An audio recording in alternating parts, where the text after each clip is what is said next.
Campbell McNolty and Molly George from SYN Media. How did SYN find out what their volunteers with disabilities really wanted? Ask a lot of questions. You just ask a lot of questions. We actually, this time last year, there was a sort of incident where we had a young person who had a disability and came to camp and didn't have a very good time for a number of reasons. And after that, we were able to have a conversation with that volunteer and ask them exactly why their experience was like this, and ask them to be really honest with us, and thankfully they were able to do that. And that was a pretty big learning curve for us in terms of the things that we thought we were doing very, very well, and actually we realised in some ways, particularly socially, we weren't doing that well at all. And so since then, I think that there's been a lot of learning amongst the staff to really listen, to make sure that if we're asking the best ways to communicate, particularly if there are people who have slower speech, obviously email is the best way to communicate with them if they've stated that, or whether they need to use the lifts. Just making sure that you ask a lot of questions and what would be the best way to support them. I think that's the main reason and main thing that we've done to sort of change our practices. Yeah, and with the new DAP that we're sort of preparing to write, we also have a small working group that includes board members, staff members, and volunteers, including volunteers who have a disability. So those are the people who are kind of collaborating to create the new Disability Action Plan. What work are volunteers with disabilities doing at SYN? Well, we have a program called Raise the Platform, which is open to anyone, but obviously it's like an advocacy program talking about issues that affect young people with disabilities, and pretty much all of the hosts have disabilities themselves. But similarly, those volunteers and other volunteers with disabilities, they also work across other programs at the station. We don't want to have a situation where they're just on Raise the Platform and not on any of our other programs. But yeah, that program's on a Sunday afternoon and... Saturday afternoon. Sorry, Saturday afternoon. And spans a really wide range of topics. With all the programs that we have at SYN, we hand over creative control to the producers and presenters, so they get the freedom to talk about the topics that are important to them.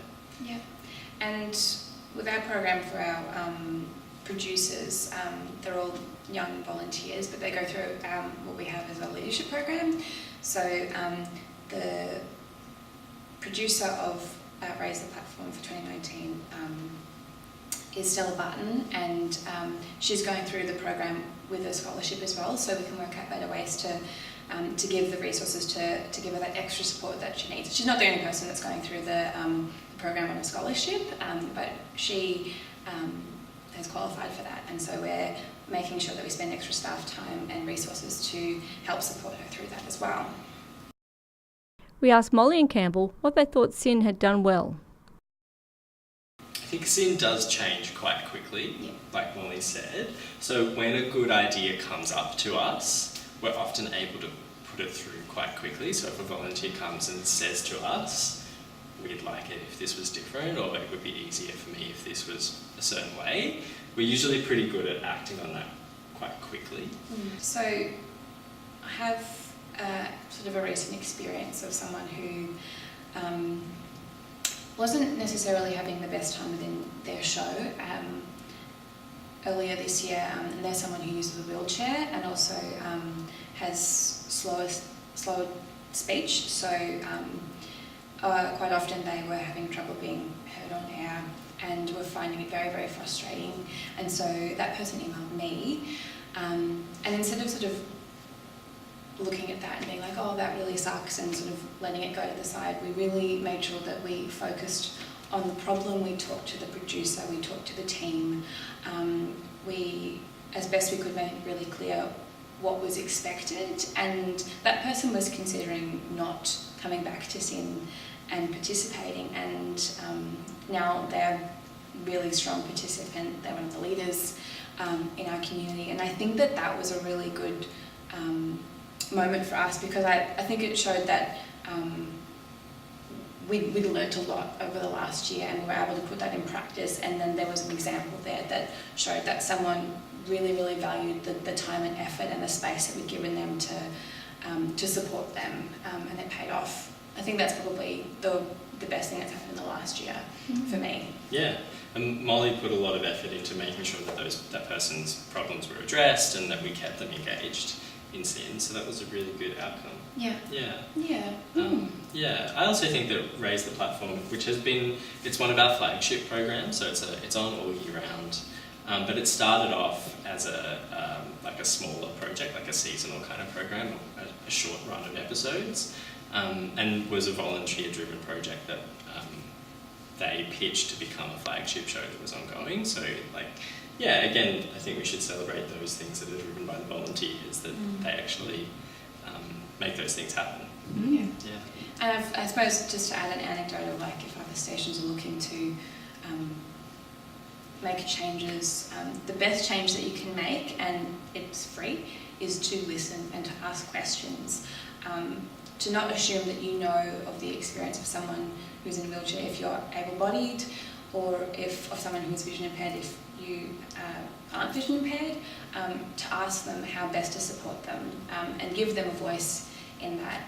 That's definitely our lesson that we've sort of, it's been a bit of a roller coaster, but now we've gotten to the place where we're really good at asking questions and we're not afraid to ask those questions as well. Yeah. Quite often young people, particularly if they've just come out of high school, they still see us as these scary people who are authority figures and they're going to get them in trouble, and we really do as much as we can to try and have a really different approach and make sure that we're kind of their friends who are also going to help them, who can teach them. We're sort of in it together, I suppose. And yeah, I think that that's to our benefit, really. It creates really good culture. Everyone can sort of have a conversation, not just people with a disability or people who have a problem and need to come to us, but just kind of anyone feeling like it's an open place that they can flag anything with us and feel comfortable with that. That's actually a very big thing for someone who's 18 years old and is just going to uni and thinks that everyone's going to get them in trouble or something like that. I think to break down those barriers is really important. Produced for RPH Australia and the Ability Radio Project for SYN-FM. Interviewers Beck Pascalini, RPH Australia, and Kim Stewart, 4ZZZ. Thanks to SYN Media, Campbell McNolty, Molly George and Jack Misson.